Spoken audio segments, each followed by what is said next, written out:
آپ جب محنت کا ارادہ کرتے ہیں تو اللہ بڑا نوازتا ہے. اپنی زندگی محنت والی جد و جہد والی بنائیں. اور یاد رکھیں ہماری سوسائٹی کے اندر اتنے زیادہ غم نہیں ہیں.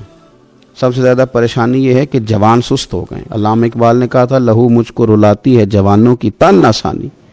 جوان اصل میں کمزور ہو گئے اس لیے خرابی زیادہ بڑھ گئی. اگر جوان تازہ دم ہوں سستی کو چھوڑیں, آگے بڑھنے کا جذبہ پیدا کریں. اٹھ باندھ کمر کیوں ڈرتا ہے پھر دیکھ خدا کیا کرتا ہے. کوشش کریں, ہمت کریں, محنت کے ساتھ رزق کمائیں, اپنوں کا سہارا بنیں, اپنوں سے پیار کریں. اتنے زیادہ غریب لوگ نہیں ہیں ہمارے ہاں. صرف یہ ہے کہ جو محنت کر سکتے ہیں انہوں نے محنت چھوڑ دی ہے. سورہ ابراہیم کی پہلی آیہ مبارکہ میں فرمایا کہ الف لام را کتاب انزلناہ الیک لتخرج الناس من الظلمات الی النور. فرمایا اے محبوب علیہ السلام یہ کتاب ہم نے آپ پر نازل کی ہے تاکہ آپ لوگوں کو اندھیروں سے نور کی طرف لے جائیں, تاکہ آپ لوگوں کو اندھیروں سے نکال کے نور عطا فرما دیں. بِإِذْنِ رَبِّهِمْ إِلَى صِرَاط, اور اپنے رب کے حکم سے اپنے رب کے رستے کی طرف لوگوں کو لے جائیں. العزیز الحمید, وہ رب جو بڑا غالب بھی ہے اور جو حمد کیا گیا ہے, جس کی حمد کی جاتی ہے, اس کے رستے کی طرف آپ لوگوں کو لے جائیں. من الظلمات الی النور, لوگوں کو اندھیروں سے نکالیں اور ظلمات سے نکال کے انہیں نور دیں. ہمارے مفسرین کرام نے یہاں لکھا ہے کہ یہ دیکھ لیں کہ قرآن مجید نے ظلمات اندھیرے جب بیان کیے تو جمع کا صیغہ استعمال کیا, اور جب الی النور کہا تو واحد کا صیغہ استعمال کیا. ظلمات زیادہ ہیں اور نور ایک ہے, اندھیرے زیادہ ہیں اور روشنی ایک ہے. معنی کیا ہے کہ کائنات میں جتنے بھی اندھیرے ہیں ان سب سے دور کرنے والی روشنی ایک ہی ہے جو مدینے والے رسول کے پاس موجود ہے, جو نبی پاک صلی اللہ علیہ وسلم کی بارگاہ میں موجود ہے, جو حضور کے پاس موجود ہے. یہ روشنی ایک ہی ہے. اندھیرے بے شمار ہیں, کثرت سے اندھیرے ہیں. ایک اندھیرا کفر کا ہے, ایک اندھیرا نفاق کا ہے, ایک اندھیرا جہالت کا ہے, ایک اندھیرا غربت کا ہے, ایک اندھیرا تنہائی کا ہے, ایک اندھیرا مایوسی کا ہے. یہ سارے اندھیرے ہیں. نکلیں گے کیسے؟ جب ہم کسی اور سے روشنی نہیں لیں گے, روشنی لیں گے رسول پاک کی بارگاہ سے. اعلیٰ حضرت فاضل بریلوی رحمۃ اللہ تعالیٰ علیہ نے نا ایک بات یہاں بیان فرمائی ہے, وہ بڑی عجیب اور بڑی انوکھی ہے. اعلیٰ حضرت فرماتے ہیں کہیں اور سے تم روشنی لوگے نا تو یہ پہر دو پہر رہے گی. یہ جتنی چاندنی جتنی روشنی ہے یہ ڈھل جاتی ہے, ڈھل رہی ہوتی ہے. یہ چاند کی جو چاندنی ہے نا یہ ڈھلتی ہے, پورے عروج پہ جاتا ہے, پھر کم ہوتا ہے, پھر کم ہوتا ہے, پھر کم ہوتا ہے, پھر کم ہوتا ہے. فرماتے ہیں ایک روشنی ایسی ہے جو کبھی کم نہیں ہوتی, اور اس روشنی کا نام نور مصطفیٰ ہے صلی اللہ تعالی علیہ وسلم. فرمانے لگے ماہ مدینہ اپنی تجلی عطا کریں, اے ماہ مدینہ اپنی تجلی عطا کریں. یہ ڈھلتی چاندنی تو پہر دو پہر کی ہے, یہ جو ہمارے پاس چاند کی چاندنی ہے یہ تو ڈھل رہی ہے, پہر دو پہر رہے گی. اے ماہ مدینہ آپ اپنی تجلی عطا. یا رسول اللہ ایک اندھیرے سے نکلیں گے دوسرے میں گم ہو جائیں گے, دوسرے سے نکلیں گے تو پتہ نہیں کون سا رستہ ملے گا, آپ مہربانی کریں اے ماہ مدینہ ہمیں اپنی تجلی عطا کریں, آپ اپنا کرم فرمائیں. اندھیرے بہت سارے ہیں, نور ایک ہی ہے, نور ایک ہی ہے, اور اس نور کا نام محمد مصطفیٰ ہے صلی اللہ تعالی علیہ وسلم. نور ایک ہے. میرے عزیز آپ جتنا مرضی بھاگ لیں, جتنا مرضی دوڑ لیں, جتنی مرضی آپ ترقی کر لیں, پڑھ لیں, جو مرضی کر لیں, اندھیرے پیچھا نہیں چھوڑتے. اس لیے کہ یہ اندھیرے گہرے ہیں, ان کے مختلف روپ ہیں, ان کے مختلف رنگ ہیں, یہ مختلف طرح کے اندھیرے ہیں. یہ آپ کا پیچھا تب چھوڑیں گے جب آپ نور مصطفیٰ سے روشنی حاصل کریں. میرے رسول پاک صلی اللہ علیہ وسلم نے ہمیں روشنی دی ہے. میلاد والے محبوب صلی اللہ تعالی علیہ وسلم نے ہمیں نور دیا ہے, اور ہر موقع پر روشنی دی ہے. ہر موقع پر کسی ایک موضوع پر آپ رسول پاک صلی اللہ تعالی علیہ وسلم کی کسی ایک موقع پر آپ حضور کی تعلیمات حاصل کرنا چاہیں گے تو درجنوں حدیثیں ملیں گی. آپ کو سینکڑوں کے لحاظ سے اشارے اور تعلیمات ملیں گی، ہر چیز آپ کو میسر آئے گی اور آپ کو لطف آئے گا۔ میں کل ایک بزرگ کی بات سن رہا تھا، مجھے بڑا مزہ آیا۔ وہ حدیث پاک بیان کر رہے تھے کہ نبی پاک صلی اللہ علیہ وسلم نے فرمایا کہ میں اور یتیم کو پالنے والا قیامت کے دن اس طرح ہوں گے جس طرح یہ دو انگلیاں جڑی ہوئی ہیں۔ تو فرمانے لگے دیکھ لو میرے نبی پاک کے لفظ بھی محفوظ ہیں اور میرے نبی کے اشارے بھی کتابوں میں محفوظ ہیں۔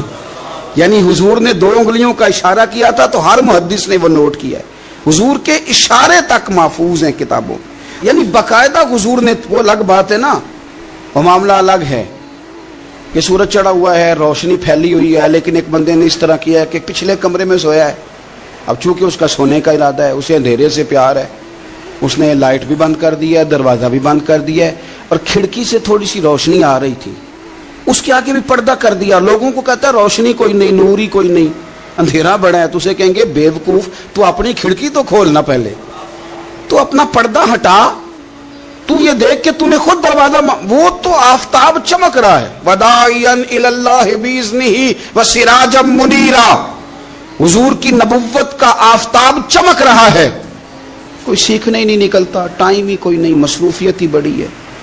نکاح کا ٹائم آیا تو ساری چیزیں سیکھ لیں، آداب نکاح نہیں سیکھے، قرآن و سنت نکاح کے بارے میں کیا فرماتے ہیں یہ نہیں سیکھے، سارے لوگ لگے ہوئے ہیں ڈیوٹی کرنے، شادی آ گئی، شادی آ گئی، کپڑے بنا لو، لیکن جو میاں بیوی کے حقوق تھے وہ نہیں سیکھے کسی سے جا کے، تو شادی کے چوتھے دن ہی لڑائی شروع ہو گئی۔ اگر یہ آداب کا انداز کا پہلے سے پتا ہوتا تو گھر کپڑوں سے سکھی نہیں رہتا، ایک دوسرے کے ساتھ محبت ہو تو گھر سکھی رہتا ہے، تو جو اصل چیز تھی وہ سیکھی نہیں۔ یہی رویہ ہمارا سارے کاموں میں، محبوب نے جو ہمیں ہدایت عطا فرمائی تھی، جو روشنی دی تھی، ہم نے اس سے فائدہ نہیں لیا۔ اور اب میلاد شریف کا مہینہ آیا ہے تو میلاد شریف کا مہینہ بھی آپ نے یہ محفلیں ان لوگوں کے سپرد کرنی ہیں جو اللہ خیر کرے، ہاتھ میں جن کے سپیکر ہوگا، کبھی بھاگ کے ادھر جائیں گے، کبھی دوڑ کے ادھر جائیں گے، اور وہ کہیں گے کہ ہاں میں تمہیں میلاد سنا رہا ہوں، تمہیں کیا پتا، میں بتاتا ہوں۔ آپ نقطے نہ بیان کریں، آپ میلاد والے رسول صلی اللہ علیہ وسلم کی سیرت کا ایک باب کھولیں، آپ بتائیں نبی پاک صلی اللہ علیہ وسلم نے بحیثیت باپ کیسے وقت گزارا ہے، بحیثیت ایک شوہر کے کیسے وقت، آپ ایک ایک چیپٹر سیرت کا کھولیں، آپ لوگوں کو تعلیم دیں، بس کریں، کروڑوں روپیہ جلسوں پہ لگتا ہے، کیا دے رہے ہیں آپ قوم کو، اور قوم بھی کہتی ہے بڑا چسکا آیا، بڑے نقطے سنے، کچھ آداب بھی سیکھے، اس میں سے ملا بھی، یہ محفل ہے، آج کو میلہ نہ بنائیں، میلہ اور ہوتا ہے، محفل اور ہوتی ہے۔ میلے میں لوگ جاتے ہیں، گھوم پھر کے آتے ہیں، کہتے ہیں پنگوڑے اچھے تھے، اس کے اندر کھلونوں کی دکانیں اچھی تھی، میلہ میلہ ہوتا ہے اور محفل محفل ہوتی ہے، تو محفل کو محفل بنائیں، میلہ نہ بنائیں، مہربانی فرمائیں۔ میرے عزیز، آپ میری بات پر غور کریں گے اور اسے یاد رکھیں گے، ایک تو ہے کہ ایز اے اسپیشل میرے نبی پاک نے تعلیمات، اور ایک یہ کہ حضور ویسے کسی سے گفتگو کریں تو اللہ اسے ہدایت عطا فرما دے۔ سیرت النبویہ میں موجود ہے، حضرت بریدہ اسلمی رضی اللہ تعالیٰ عنہ صحابی ہیں، وہ فرماتے کہ جب ابو جہل نے اعلان کیا نا کہ جو معاذ اللہ ثم معاذ اللہ نقل کفر کفر نہ باشد، حضور ہجرت کر کے مکہ مکرمہ سے مدینہ طیبہ جا رہے، تو جو سید عالم صلی اللہ علیہ وسلم کو گرفتار کرے گا اسے 100 سرخ اونٹ دیے جائیں گے۔ آج ہمارے زمانے میں سائبل نسل کی گائے بھینس بڑی مہنگی ہے، تو 100 گائیں وہاں سے لے آئیں تو کتنے کروڑ بنا۔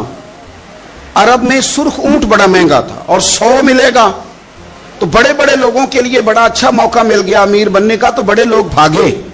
بریدہ کہتے ہیں میں اکیلا نہیں، 70 بندے میں نے ساتھ لیے، چونکہ نام ہی بہت تگڑا تھا، 70 بندے ساتھ لے کے میں گیا حضور کو گرفتار کرنے۔ تو مکہ مکرمہ سے کوئی 70-75 کلومیٹر کے فاصلے پر میں نے نبی پاک صلی اللہ علیہ وسلم اور جناب صدیق اکبر کو پا لیا۔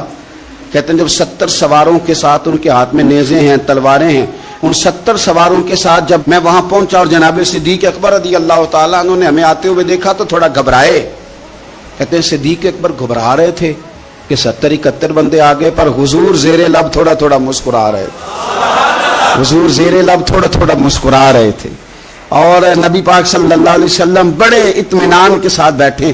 بریدہ آ گئے اور جب آ کے کھڑے ہوئے نا تو حضور نے پوچھا تمہارا نام کیا ہے؟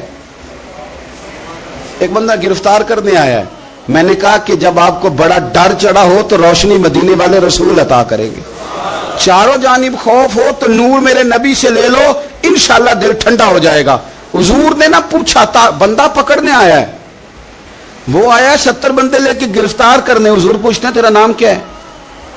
کہتے بریدہ، برد عربی میں ٹھنڈے کو کہتے ہیں۔ حضور جناب صدیق اکبر کی طرف دیکھ کے فرمانے لگے کوئی ڈرنے والی بات نہیں، یہ تو معاملہ ہی ٹھنڈا ہے سارا۔ حضور فرمانے لگے تیرا قبیلہ کون سا ہے؟ کہنے لگے حضور بنو اسلم۔ اسلم سلام، یہ سلامتی سے نکلے۔ اس نے کہا بنو اسلم میں سے ہوں، تو حضور فرمانے لگے ابو بکر یہ اور مسئلہ ٹھیک ہو گیا، یہ تو معاملہ کوئی فتنے والا نہیں، یہ تو سارا کام ہی سلامتی والا ہے۔ حضور نے تیسرا سوال کیا اور آخری سوال کیا، فرمانے لگے بنو اسلم قبیلے کی تو بڑی شاخیں ہیں، تو کس شاخ سے؟ کہا حضور بنو سہم میں سے۔ سہم کا معنی حصہ۔ تو حضور فرمانے لگے تو فکر نہ کر، تجھے تیرا حصہ ملے گا۔ تو حضرت بریدہ کہتے ہیں میں نے کہا پھر آپ کا نام کیا ہے؟ تو حضور فرمانے لگے میں وہ محمد ہوں جسے اللہ نے اپنا رسول بنا کے بھیجا ہے، میں وہ محمد ہوں صلی اللہ علیہ جسے اللہ نے اپنا رسول بنا کے بھیجا ہے۔ تو بریدہ آگے بڑھے اور اپنا ہاتھ آگے کر کے کہنے لگے آپ نے فرمایا تھا نا کہ حصہ ملے گا، تو پھر مجھے پڑھائے کلمہ، میں بھی مسلمان ہونا چاہتا۔ مل گیا حصہ۔ حضور روٹین کی بات چیت کریں تو اللہ ہدایت عطا کر دے، روٹین کی بات چیت کریں تو بھائی جو ایز اے اسپیشل حضور کا دین سیکھے، جو غور کر کے سیکھے، ہر پریشانی آپ کی، ہر، اور یار بندوں کی نہیں جانوروں کی بھی، صرف بندوں کی نہیں جانوروں کی بھی۔ ترغیب و ترہیب دیکھیے، اور اعلیٰ حضرت فاضل بریلوی رحمۃ اللہ علیہ کی الامن والاولا دیکھیے۔ نبی پاک صلی اللہ علیہ وسلم کے صحابی حضرت تمیم داری رضی اللہ تعالیٰ عنہ فرماتے ہیں میں حضور کے ساتھ تھا، ایک جگہ کھڑے تھے، ہم بہت سارے صحابہ تھے، ایک اونٹ دوڑا دوڑا آیا، اس نے نا پہلے حضور کی قدم چومے، پھر کان میں کچھ کہا اونٹ نے، تو حضور فرمانے لگے تو فکر نہ کر، اگر تو سچا ہے تو تیری مدد ہوگی، اور اگر تو جھوٹا ہے تو تجھے تیرے جھوٹ کی سزا ملے گی۔ یعنی میں کیسے اس بندے کو سمجھاؤں، میں کیسے اسے سمجھاؤں، کمیٹی ڈال کے رو کے درد سے ادھار لے کے کوئی مدینے گیا، اور ماڑا بندہ، اور اس کی تڑپ ہے کہ میں سونے کو اپنے دکھ سناؤں، تو وہ کھڑا ہوا تو ایک صاحب اسے کہنے لگے یہ معاذ اللہ سنتے نہیں، تو کس کو سنا رہا ہے؟ چپ کر، کنٹرول کر اپنی زبان کو، اگر دین نہیں آتا تو نبی پاک سے محبت کرنے والوں کے دل نہ توڑ۔ جو رسول اونٹوں کی بولیاں بڑے خوب طریقے سے جانتے ہیں، وہ اپنے غلاموں کی باتوں کو نہیں سنتے۔ یہ تو نے کیسی بات کر دی؟ اعلیٰ حضرت کہتے ہیں لب واہ ہے، آنکھیں بند ہیں، پھر بھی پھیلی ہیں جھولیاں۔ کہتے ہیں لب کھلے ہیں، آنکھیں بند ہیں، اور میری جھولی پھیلی ہے، میری جھولی، پتہ نہیں آپ کو بھی اتنا ہی مزہ آ رہا ہے جتنا مجھے آ رہا ہے کہ یہاں آپ سوچتے ہیں۔ کہتے ہیں لب واہ ہیں، آنکھیں بند ہیں، پھیلی ہیں جھولیاں۔ یہ بریلی کے امام شعر نہیں لکھتے، ساتھ ساتھ مزہ بھی لیتے۔ آپ ذرا اندازہ کیجیے بات کرنے کا۔ کہنے لگے میں کھڑا ہوں حضور کی جالی کے سامنے، اور کیفیت میری یہ ہے کہ لب واہ ہے، آنکھیں بند ہیں، پھیلی ہیں جھولیاں۔ حضور کچھ آیا بھی ہے، اعلیٰ حضرت کچھ ملا بھی ہے۔ اب دیکھیں کسی کے سوال سے پہلے جواب دیتے، کہتے ہیں لب واہ ہیں، آنکھیں بند ہیں، پھیلی ہیں جھولیاں، اور کتنے مزے کی بھیک تیرے پاک در کی ہے، کتنے، اور خالی بھیک نہیں ملی، مزہ بھی بڑا ہی آیا ہے۔ یعنی وہاں سے لینے کا، بھیک لینے کا مزہ بھی، خود بھیک دیں خود ہی کہیں منگتے کا بھلا ہو۔ یہ تو شعر ہے نا، تھوڑا سا بندہ پڑھا لکھا ہو تو سمجھ میں آتے ہیں، تو دیسی بندے بھی بڑی باتیں، میں نے آپ کو پہلے بھی بتایا تھا، اور وہ بات مجھے بڑا مزہ دیتی ہے۔ میں پہلی دفعہ حاضر ہوا تو ایک بابا جی کو نا، وہ جن کی وہاں ڈیوٹی ہوتی ہے نا پولیس والے، وہ دھکے دے رہے ہیں، یلا حاجی نکل، اس کو دھکے دے رہے ہیں۔ تو بابا میرے آگے آگے، بابا اسے کیا کہتا، کہتا تیری خیر ہوئے پہرے دارا، روزے دی جالی چوم لین دے۔ ایک دفعہ نہیں، 2-4 دفعہ بابا جی نے کہا۔ تو کئی دفعہ ہم کسی کو مسئلہ تو بتاتے ہیں، لیکن وہ بندہ تو ذوق میں ہوتا ہے نا، اور وہ جو مسئلہ بتاتا ہے وہ نرالا ہوتا ہے۔ وہ باہر نکل کے نا، تو میں نے بابا جی سے کہا، میں کہا تسی 10 ساری شعر پڑھے ہیں پنجابی دا، ان کو تو تہاڈی سمجھ لگدی سی، وہ تے عربی ہے۔ تو بابا جی میرے تھپکی دے کے نا یہاں کندھے پہ، کہندے پتر مینوں بھی پتہ ہے، مینوں بھی پتہ ہے، انہوں نہیں سمجھ لگدی، میں تے اپنا رانجھا پہ راضی کردا سی، مینوں بھی پتہ، تیری خیر ہوئے پہرے دارا، روزے دی جالی آپ یقین کر لیں کہ جو رانجھا راضی کرنے والے ہیں ان کی بھی کیا ہی بات ہے. روزے دے دوالے نے غلاماں دیاں ٹولیاں, وہ ویکھو ایک پہ سن دے کروڑاں دیاں بولیاں. اونٹ آیا, آ کے اس نے پہلے قدم چومے, کان میں کچھ کہا. حضور نے فرمایا تو فکر نہ کر, اگر تو سچا ہے تو جیسے تو کہتا ہے ویسے ہو جائے گا, اور اگر تو جھوٹا ہے تو پھر تجھے تیرے جھوٹ کی سزا بھی ملے گی. تھوڑی دیر گزری تو حضرت تمیم داری رضی اللہ تعالیٰ عنہ فرماتے ہیں کچھ لوگ دوڑے دوڑے آئے, عرض کرنے لگے حضور یہ ہمارا اونٹ بھاگ آیا ہے اور 3 دن سے بھاگا ہے, مل نہیں رہا. حضور فرمانے لگے یہ تو تمہاری شکایت کر رہا ہے, یہ تو کہہ رہا ہے یا رسول اللہ میں نے گرمی سردی میں ان کی خدمت کی, اور جب میں بوڑھا ہو گیا تو انہوں نے مجھے افزائش نسل کے لیے رکھ لیا. میری نسل سے ان کے کتنے اونٹ پیدا ہوئے, اب میں بوڑھا ہو گیا ہوں تو مجھے کاٹ کے ذبح کر کے کھانا چاہتے ہیں.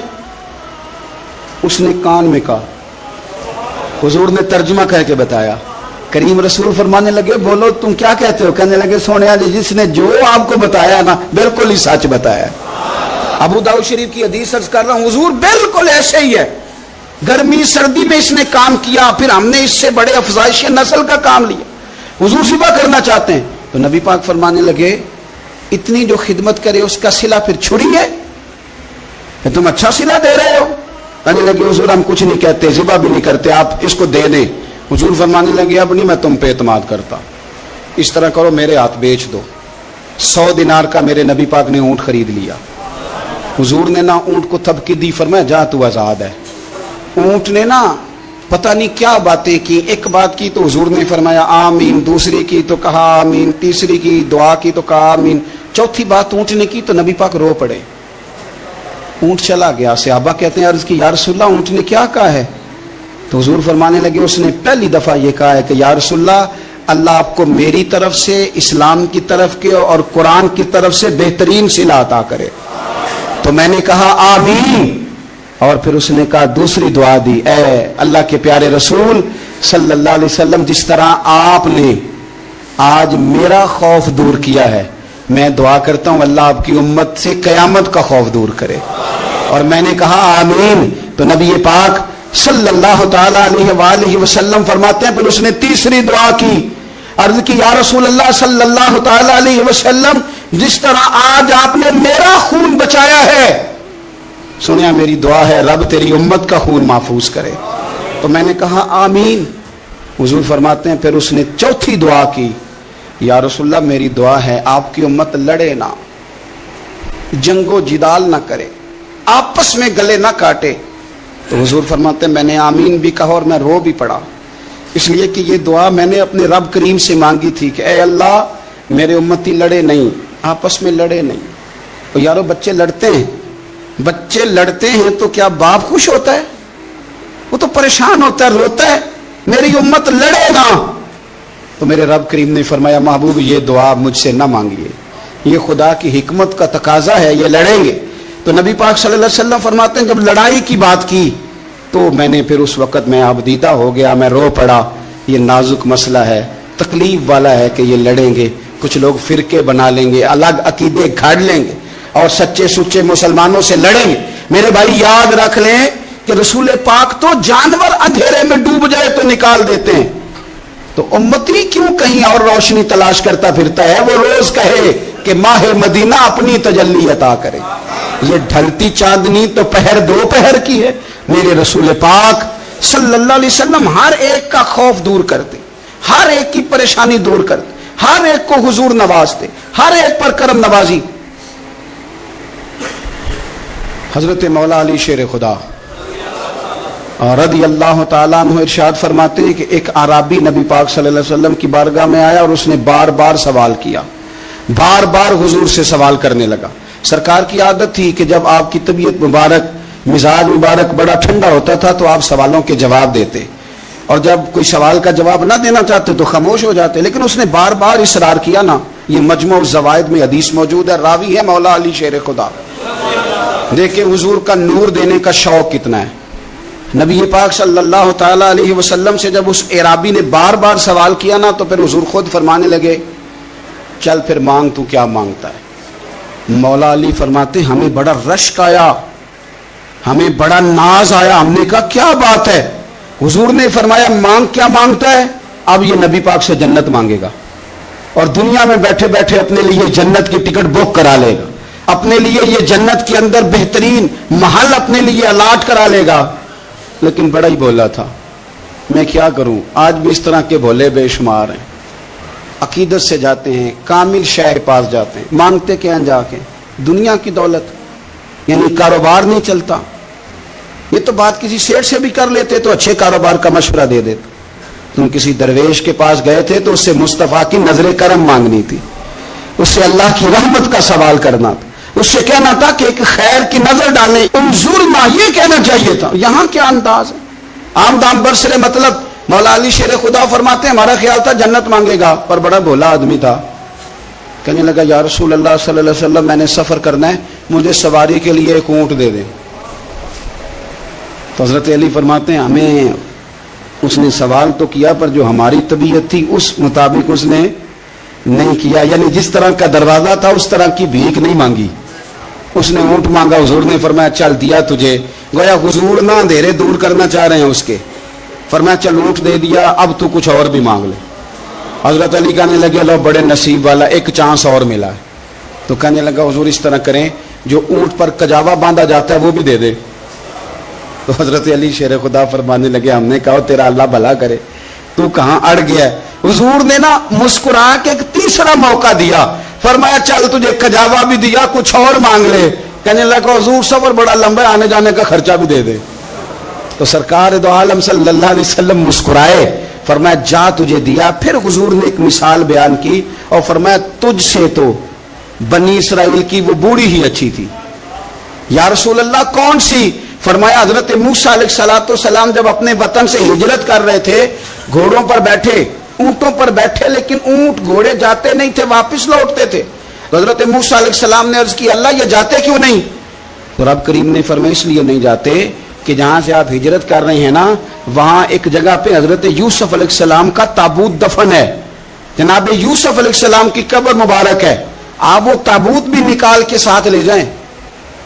یہ اگر رب نے بتا دیا تو اللہ یہ بھی تو بتا سکتا ہے نا کہ قبر کہاں ہے.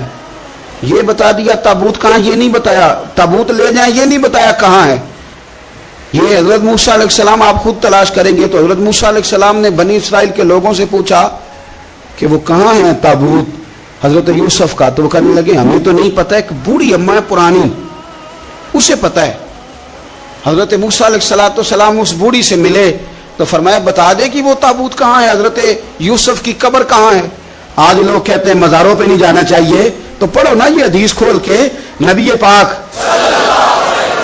پاک صلی اللہ تعالی علیہ وآلہ وسلم فرماتے ہیں کہ دیکھو قبر کا رستہ, مزار کا رستہ بتانے کا وہ عورت قیمت مانگ رہی ہے. حضرت موسیٰ کی ملاقات ہوئی تو آپ نے فرمایا مت میں پتہ ہے جناب یوسف کا مزار کہاں ہے, قبر کہاں ہے؟ کہنے لگی پتہ ہے.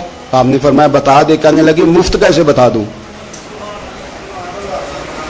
ابھی تو لوگوں کو مزاروں میں جانے کی دلیل نہیں مل رہی, اور یہاں وہ بوڑھی کہتی ہے اور بیان کر رہے ہیں میرے نبی پاک صلی اللہ علیہ وسلم.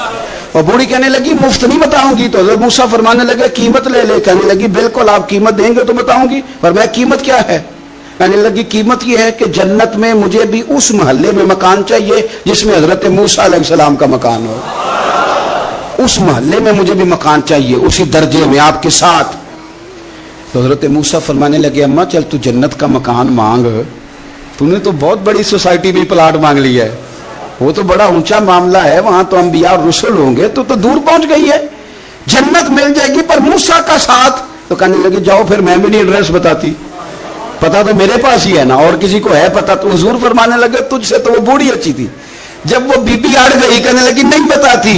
تو حضرت موسیٰ علیہ السلام عرض کرنے لگے مالک اب کیا کرنا ہے؟ تو رب کریم نے فرمایا موسیٰ آپ جنت میں اپنے پڑوس والے مکان کا وعدہ آپ کر لے, اور بوڑھی کو وہ مکان عطا میں کر دوں گا. آپ وہ مکان کا وعدہ کر لے, دے دیں گے. حضرت موسیٰ نے وعدہ کیا, پھر بی بی نے پتہ بتایا